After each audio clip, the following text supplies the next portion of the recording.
Hello, and welcome to the post-screening discussion of La Mort viendra. I'm very happy to have here with us the director, Christoph Hochhäusler. Thank you. The director, Christoph Hochhäusler, the actors Sophie Verbeek, Louido de Langsin, and Mark Limbach, and the producers Bettina Brokemper and Buddy Mink. The discussion will be in English, though some will answer in French, so if you need translation, there's headsets at the back. I'll start us off with a few questions and then I'll open the floor, so feel free to just raise your hand and I'll point to you. Christoph, those who know your films and also your work as a film critic know that you're a very cinephile director. And I think in this film, it's particularly evident, the cinephilia of yours. And I was wondering if you could speak about the role of cinephilia for filmmaking in general and specifically for La Mort viendra. I mean, first of all, thanks for being here. Yeah, it's definitely a foundation of my work because, let me start again. I think humanity is always about what has been before. So I mean, we all look back because we can't look ahead. So we look back and look at solutions and ideas and so on. And the same is true, of course, for cinema. Cinema is really building on blocks of experience that have been made in film history. Film history, I think, is such a rich resource, you know, because it goes in all directions. There's no rules. Everything has been done in some way or the other. And I think filmmaking, because it's a quite complex art, needs this kind of neighborhood where you can talk to dead people, so to speak, and shake hands and build on achievements of others and stand on the shoulders of giants, so to speak. And in that respect, I feel that for me, at least, it's important to have this kind of solidarity with other directors, alive or dead, that doesn't matter. And in this case, I could name many people that influenced me in one way or the other. The most obvious, of course, is Jean-Pierre Melville. But I mean, it's not that he made gangster films that's so important, but that he made films that are so human and that are so playful. And I really admire his kind of fairy tale style of cinema, which, I mean, his very first long feature, Le silence de la mer, is like a story that concerns the occupation, the German occupation of France, and he chose to tell it in kind of a fairy tale style, and goes to the heart of the problems and leaves out the pity things that you need if you tell in the style of realism. So in that sense, I feel indebted to, among others, to Melville and Dassin and Tourneur and Dutoff and so on. I mean, you can name many people. But what I think is important is that I never try to imitate. We never screen a film and say we want to make a film like this. This is not an imitation game. It's not nostalgia. I think nostalgia is bad for cinema. And as a matter of fact, it's a conversation that goes on. And the beauty of cinema is that it's always contemporary, and that he can talk to dead people, that he can look in the eyes of your ancestors, basically, and wonder how did life feel 100 years ago? Yeah, and so on. I mean, basically, it's all about the human condition. How should we live in this crazy world? And so, cinema is a tool. In the best case, it's something that helps us. It's not about cinema; it's about life. I'd like to extend these questions to the actors, Sophie, Luido, and Mark. Are you also cinephiles? Do you, for roles in general and this role in specific, did you use inspiration from others, or do you have a more direct approach to your roles? Woman first.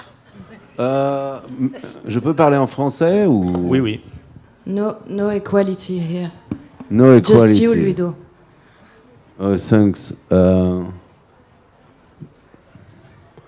Moi, c'est la première fois que je vois le film. It's the first time I saw the movie, so it's disturbing a bit for me. J'ai eu l'impression que c'est Mela qui tient le film, en fait. Mela is the blind girl. Et que je représente l'ancien temps, the old times, and she represents the new times. The question was, c'était à propos de mes inspirations. Je n'ai pas d'inspiration, je joue les scènes que j'ai à jouer avec moi-même. Moi, je regarde beaucoup de films. Pardon, Ludo. Excuse-moi. Mais oui, bien sûr. On adore le cinéma, donc on regarde beaucoup de films. Mais c'est vrai que citer comme ça... Pardon. Mais j'adore Melville. Mais tout le monde aime Melville. Ouais. Et j'adore Jeanne Campion. Mais elle n'est pas là. Elle n'arrive pas. Vers la fin du festival. J'aurais bien aimé. And Mark, do you... I wouldn't say there's a direct influence for a role. You just prepare it and you try to understand the character, and then you work with your colleagues and obviously with the director. And if you have a director who is a library of film, who knows so much about film, that helps, obviously. And I think the most important thing is to go to the scene, to see what it means for the character, and that's basically it. That's the main job.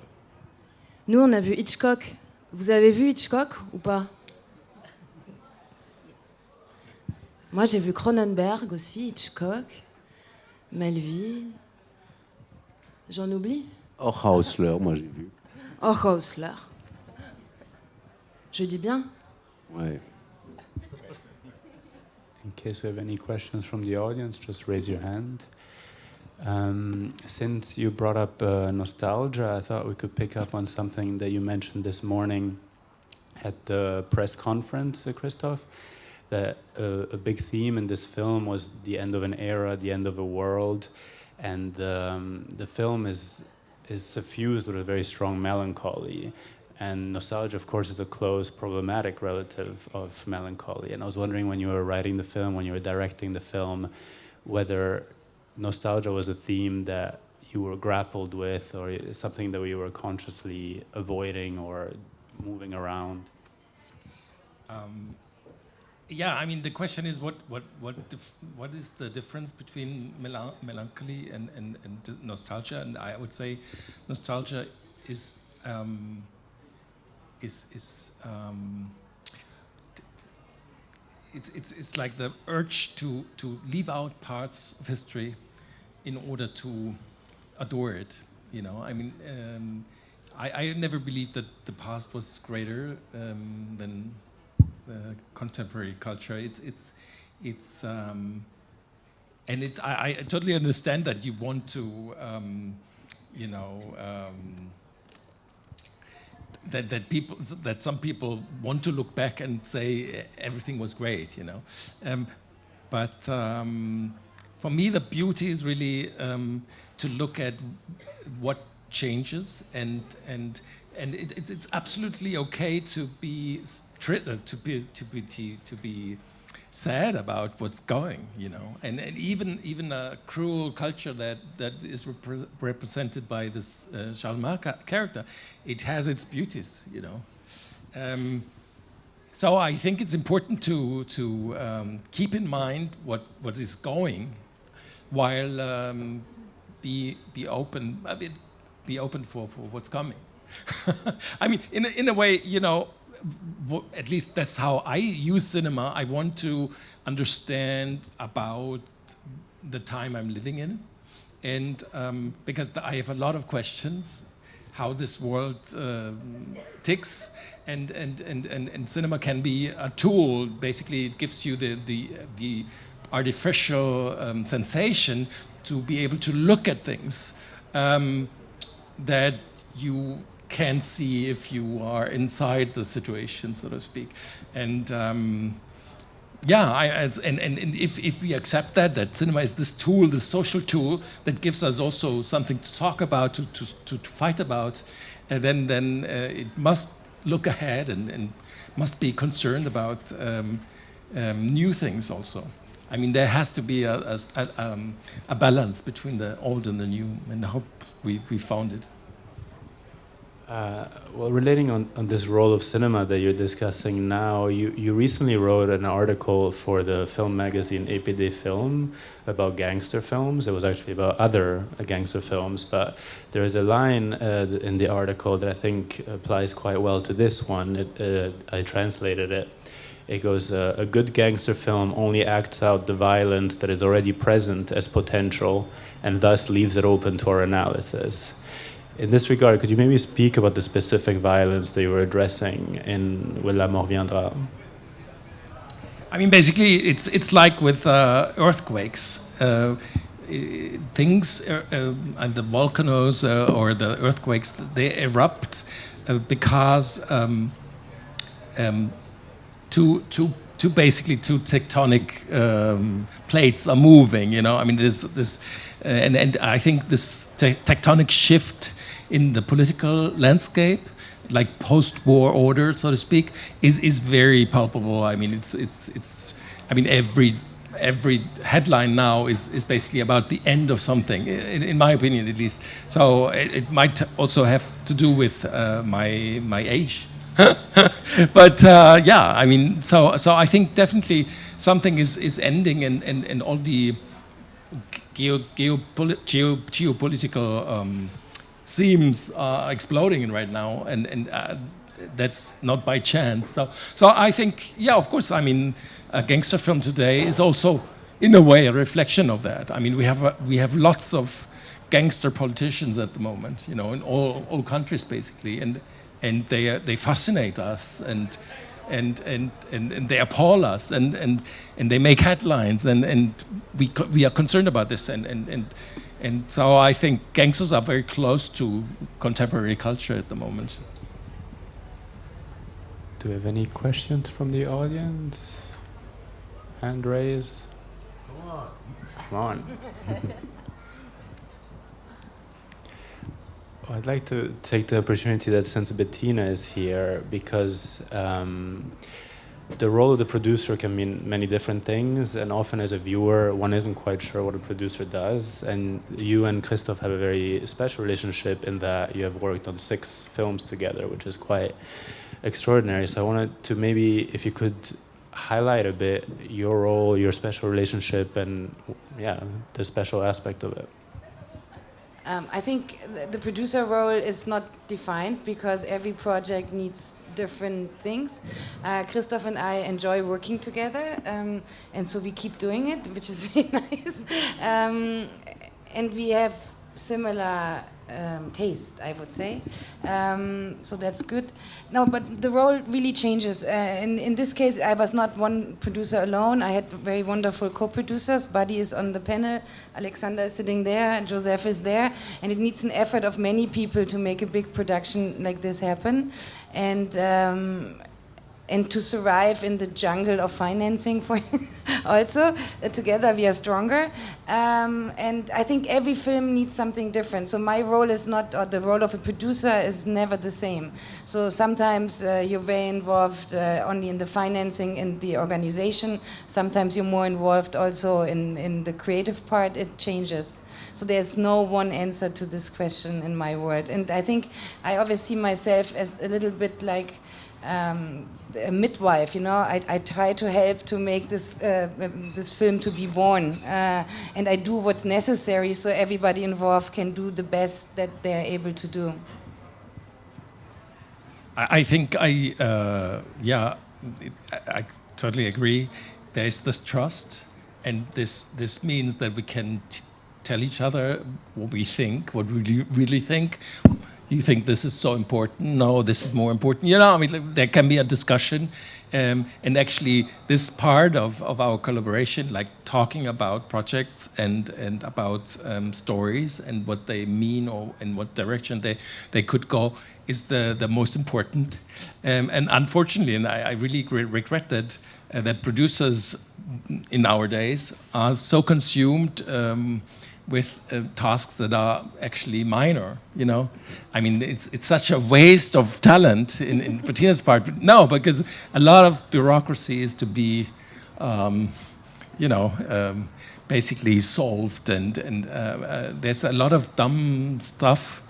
And no, I mean, it's no, true. but it's nice because we know each other so long and we're in the constant exchange. We have the time before we really start, because we start talking so early about different ideas and films that there is still time. But it's true, it's getting more and more complex. Like, our world is getting more and more complex, so the filmmaking is also getting more and more complex, and it takes away from the time that all producers would like to spend more with the story than with the other stuff. But the other stuff is necessary, so we will do it, and we will fight to make good films. So.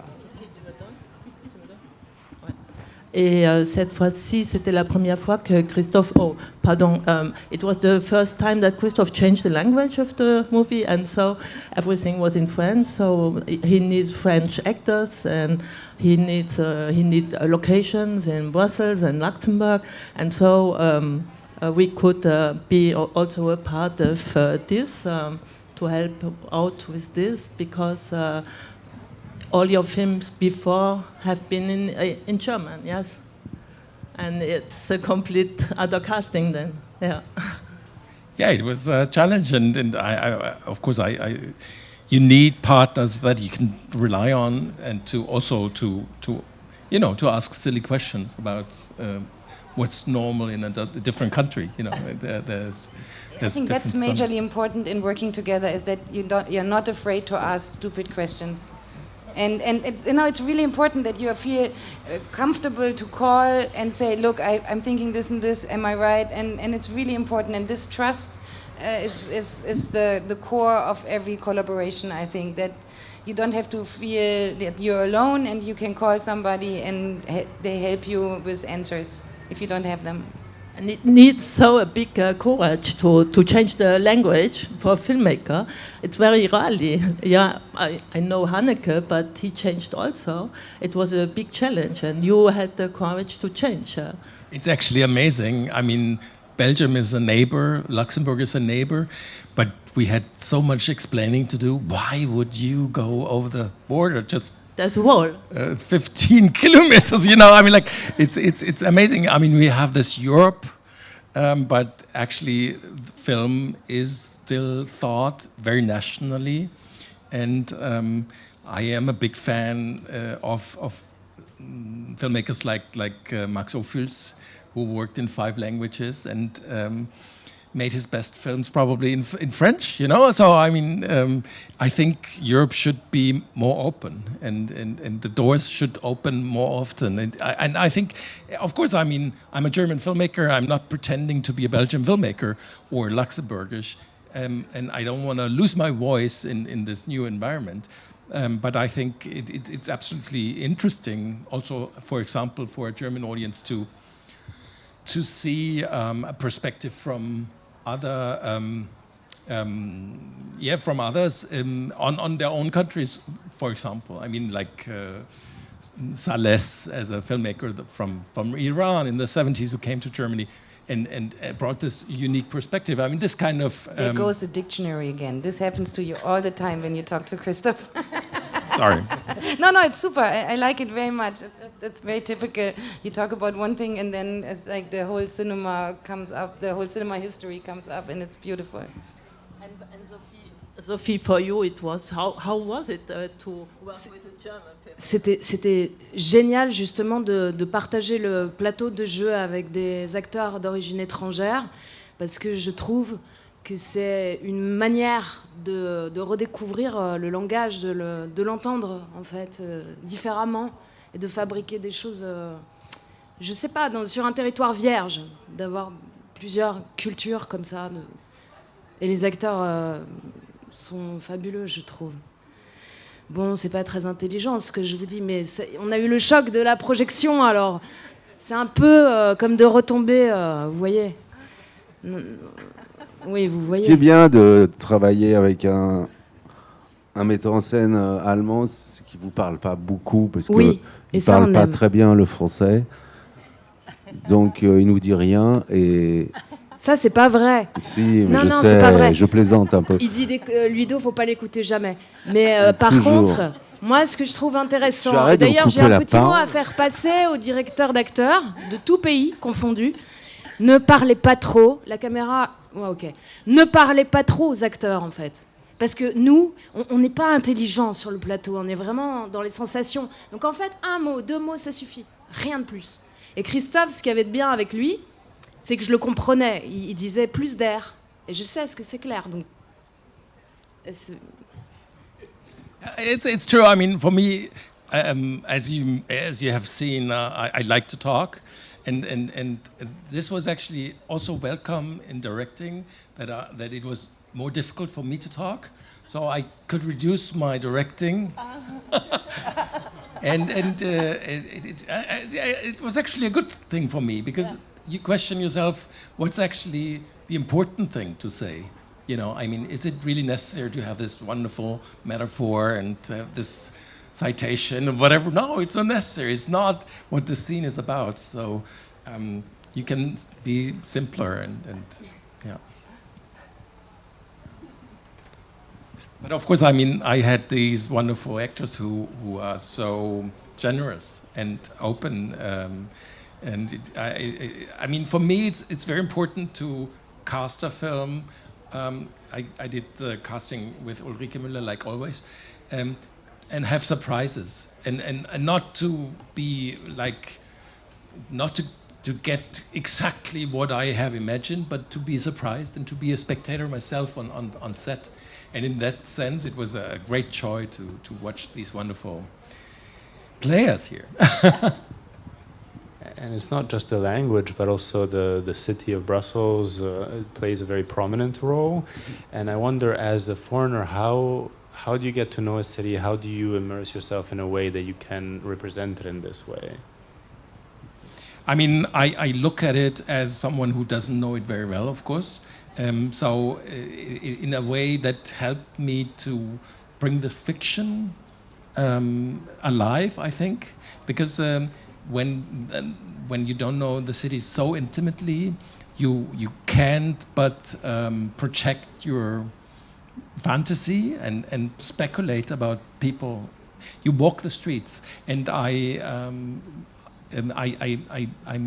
collaborating for a long time with production designer Renate Schmaderer, sitting here in front, and we make long walks. You know, we walk through the city and talk about it and reference it and discover the city through walking. And I think that's a crucial part, and it's actually one of the most fun part also for me to just walk around and see what's cooking and of course you have to also to involve locals, and we had a very, very good location scout, Renaud Bouquet, who knew, who really knew every pocket in the city and has millions of stories, and he's actually now written a book about locations he has found for films, and it's a novel. It was a joy to work in Belgium. It's a very deep developed film culture, I think, in Luxembourg. There's a question back there. We'll get you a mic. Just a second. Thank you. In contrast to so many films about gangsters or series about gangsters, here we have a film that hinges on sex work, that industry, but refrains from using images of sex workers in a titillating fashion, something that's echoed so beautifully in the Charles Marr gesture at the beginning when he covers the breast of even the sex doll. So that delicacy and respect suffuses the film. And then also flipping the script, of course, we invest the agency for violence in the Tez character, and effectively so. Can you talk about those choices and how you decided to do that and to refrain from using sexualized images of sex workers? Thanks for the question. Ulrich Pelzer, who can't be here, my co-writer, and we have this recurring topic when we talk about new scripts, and that's basically something you could say a goodbye to the body, because I think the way we develop as a society with technology, it's more and more about getting rid of the body, and so we thought about, of course, organized crime is usually connected to sex work, and the next step in this evolution is to get rid of the bodies, because yes, you can exploit all those women, but it's still troublesome. You know, they have diseases, and then you have to get rid of them. So I thought we thought it's very interesting to show that. That the next logical step for this kind of industry is to get rid of the bodies, to get rid of persons, to get rid of human beings, basically. And even if they are treated terribly, the question is if this is progress already. You know, I mean, this was at least one of the thoughts that went into this process. And I personally don't enjoy the kind of exploitation of sexuality for the exploitation's sake. I mean, there has to be some other impetus. So it was actually probably more a decision because out of my own feeling than my thought to go this route. I don't know if that's a good answer, but.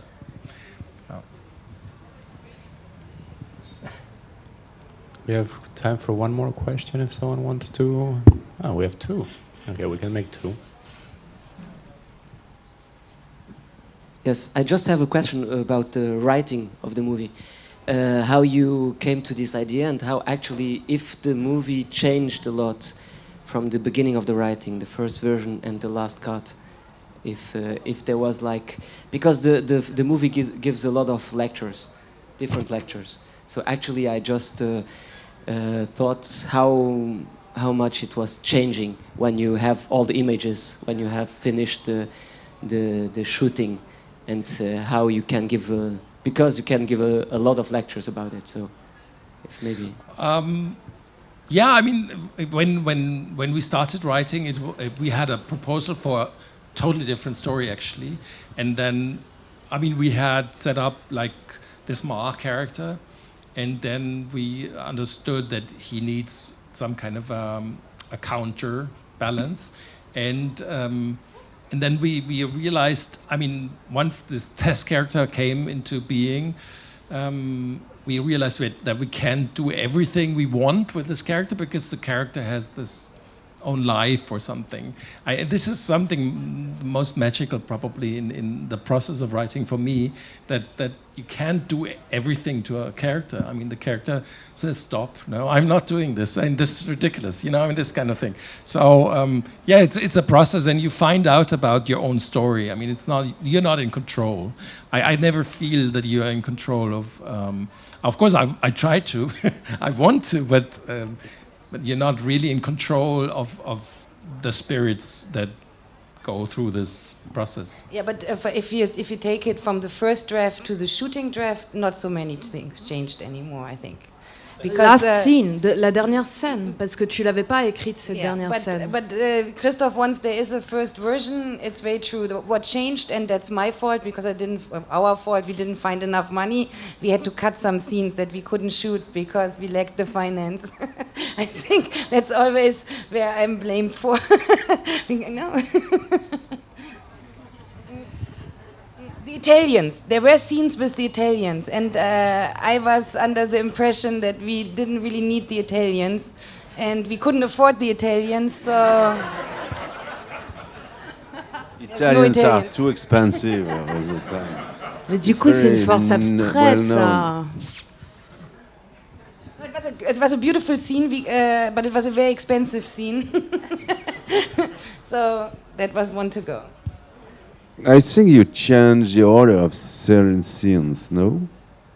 Yeah, I mean, the editing process actually brought a lot of changes. I mean, to be honest, yeah, the scenes in itself stayed more or less in the same way, but the order of the script was completely broken in the editing, more so than ever before, actually. It's true, but that's the beauty, because one film you prep, one film you shoot, and then you make another film in the editing, and that's the beauty of what we do, I think. And a lot of times it's similar, but sometimes, like in this case, in the editing, the order of the scenes changed quite a bit, but it differs from project to project as well. I mean, there's this beautiful Truffaut saying where he says the script criticizes life, and then the shoot criticizes the script, and then the editing criticizes the shoot, and then life criticizes the film, and it's like this cycle of critique, which is great, because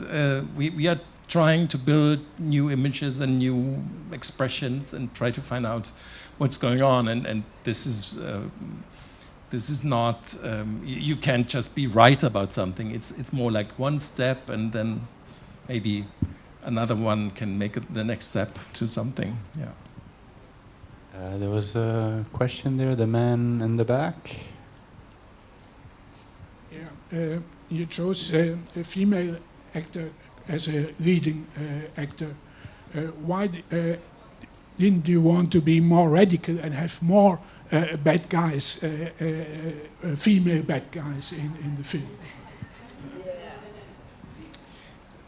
Yeah, I mean, I'd love to see that film, but... I'm not enough bad.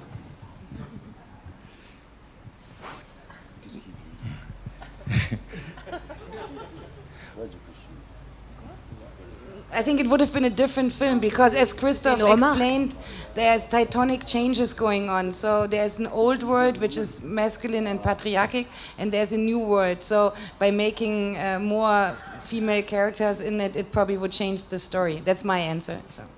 Mais la question, c'était quoi, monsieur? Mais parce que the question was why there are not more bad female. Okay, bad female like me. Yeah. More hit woman, more female gangsters. That was the question. Oui, mais il y a des femmes puissantes quand même. Il y a des itinéraires de femmes puissantes à l'intérieur du film. Il y a Mela, l'aveugle, qui fait penser à la tragédie aussi. Moi, ça me fait penser au mythe en fait. Il y a. Bah, méchante, oui, méchante. Mela is taking over, so there is another female character taking over the job. Yes.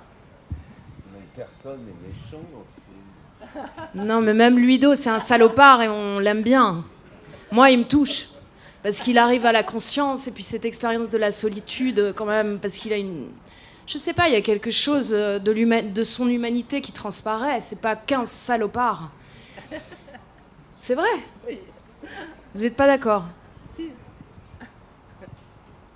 Même Debourg et... Même Debourg. Même Debourg. Quand je vois le sang exploser contre la vitre, ça me fait mal. Vraiment.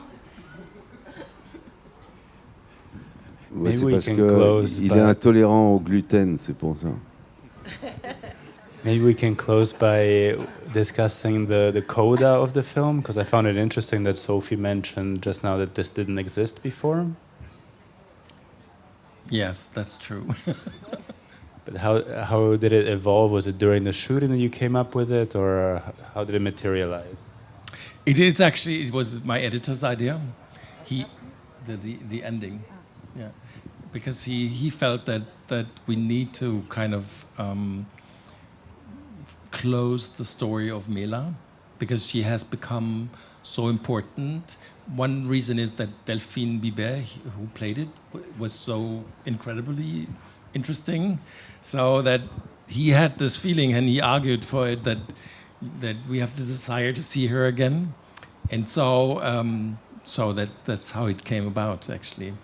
I mean, I'm sometimes maybe that's my weakness, but I'm absolutely interested in suggestions from my collaborators, and Stefan Stabino, the editor, plays a crucial part in the forming of a film.